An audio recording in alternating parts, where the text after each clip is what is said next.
people who don't know you already, what's your story? And with everything that's been going on, how do you keep a positive mentality?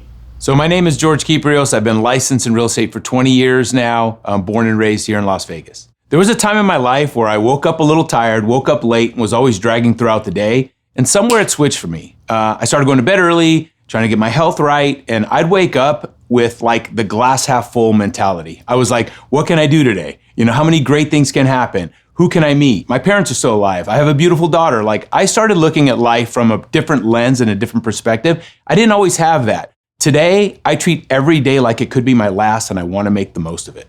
So what made you decide to take that next step and run for president-elect?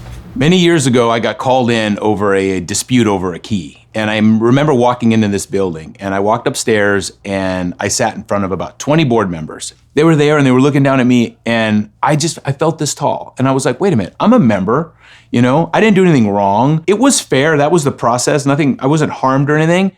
But for the next member that came in, I didn't want them to feel that way. Like if someone's on the receiving end of a violation or some notice or missing a dues payment or something, like I want to make sure that message comes back to that member tastefully. For many, many years, I hardly ever came to the association, and I didn't know any agents, brokers, or any committee members or board members.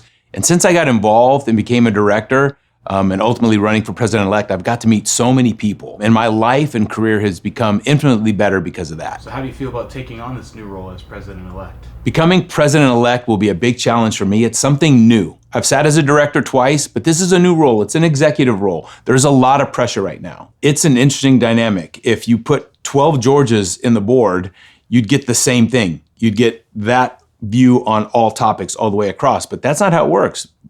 Members are elected and they come from diverse backgrounds. They just see the world differently. So hopefully in the end, we walk out of the room with one voice, and we might have disagreed on the way in, but once we've kind of talked through why we should up or down something, we want to walk out in agreement. That's always best case, but sometimes we don't.